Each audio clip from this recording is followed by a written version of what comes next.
Fui pregar numa igreja muitos anos atrás. Preguei sábado à noite, preguei domingo pela manhã e iria pregar domingo à noite. Quando terminou o culto domingo pela manhã, o pastor, ele já dorme no Senhor, sofreu um acidente alguns anos depois. Ele me disse assim: tem uma irmã aqui na minha igreja, ela é muito crente, Deus usa ela demais. O que foi de profecia, de revelação, é incrível, Josué. Onde ela impõe as mãos, a pessoa é curada. É dirigente do meu círculo de oração. E essa mulher entrou num estado de depressão que não sara. Todos os pregadores que vêm aqui, eu levo lá para orar por ela. E eu queria que você fosse lá orar. E o pastor resolveu me levar para orar antes do almoço. Irmão, depois de uma pregação, você tem fome para comer pedra cozida com sal. Com fome. Eu fico num estado de impaciência que só a misericórdia do rei. Lá vou eu com fome orar por essa mulher. Quando eu cheguei na casa daquela irmã, você viu um ambiente sujo, mal cheiroso, cheiro de sujeira, de casa abandonada mesmo.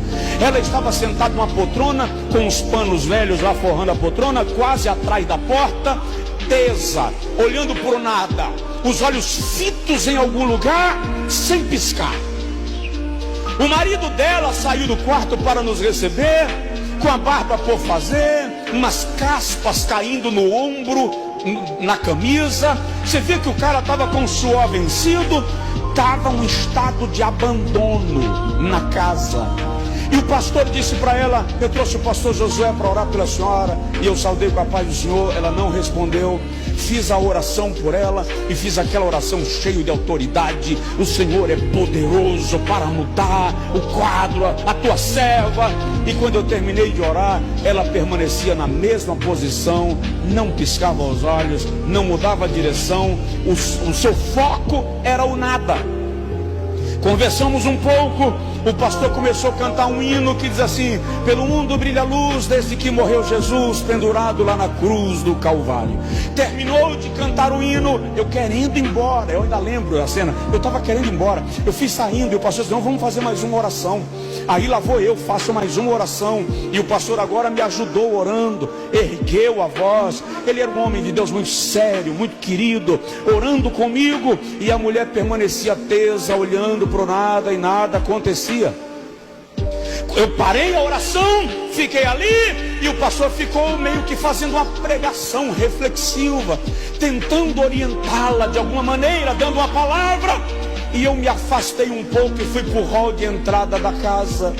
Quando eu estava no hall de entrada da casa, eu estava fazendo o que a maioria dos crentes fariam nessa circunstância: Deus, por que o Senhor permite isso com um servo teu? Porque isso acontece com um crente. A mulher dirige o círculo de oração. O Senhor usa a mulher para profetizar. O Senhor usa a mulher para curar enfermos e deixa ela entrar num estado de depressão nesse nível. Muito questionando, de repente caiu em cima de mim uma informação. Caiu como se fosse uma laje desabando na minha cabeça. E quando aquilo caiu, eu tomei um choque. E no choque que eu tomei, eu voltei e disse para o pastor: espera um pouquinho. E olhei para a irmã e disse assim: Deus nunca lhe usou. Ele acabou de me dizer que ele nunca profetizou na sua boca. Ele nunca curou através da senhora. As suas revelações não eram divinas. O Senhor me disse que o diabo estava operando na sua vida e enganando a igreja. Quando eu disse aquilo, as lágrimas começaram a escorrer dos olhos. Eu ajoelhei na frente dela e disse: agora, minha irmã, fala o que foi que aconteceu, ou o diabo vai lhe levar em carne para o inferno. Aí ela abriu a boca, começou a tremer os lábios, mexeu a mão e ela disse: eu queria muito ser usada por Deus. Eu queria muito profetizar, mas eu não estava disposta a viver o que Deus estava requerendo de mim. E um dia, numa madrugada, ela disse: me apareceu uma entidade maligna. E ela disse assim: e eu sabia que era um demônio. E ele me disse: eu vou lhe usar com tudo que você quer. Em troca, eu quero o seu casamento e a vida do seu filho. E ela disse assim, e eu concordei. Daquele dia em diante, ela era a profeta da cidade. Quando ela terminou de falar, eu levantei, me afastei e disse: esse assunto é com a senhora e Deus. Eu não vou orar pela senhora, eu não vou interceder pela senhora, eu vou me afastar. É a senhora quem ora.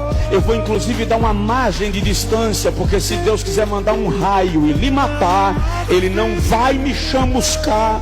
Se resolva com Deus. Me afastei e voltei a cantar com o pastor. Essa mulher ajoelhou e começou a clamar, e começou a pedir perdão, e começou a gritar. Ela arrancava aqueles trapos de cima do sofá velho, gemia, chorava. Enquanto ela gemia e chorava, de repente a graça de Deus tomou conta daquela sala, e ela começou a falar em línguas estranhas, agora sim, do Espírito Santo. Nós estávamos lá para discernir e sabíamos que era o Espírito de Deus que havia recebido sua oração. Enquanto ela falava em línguas, o marido dela chorando disse: dá licença que eu vou tomar um banho, e partiu para o banheiro. A criança começou a vomitar lá no quarto, estava doente de cama, levantou vomitando. A empregada, a irmã que estava lá ajudando, pegou a criança para auxiliar. Para a honra e glória do nome de Jesus, nós fomos almoçar mais de 3 horas da tarde, mas à noite aquela família estava na igreja dando glórias e louvores a Deus.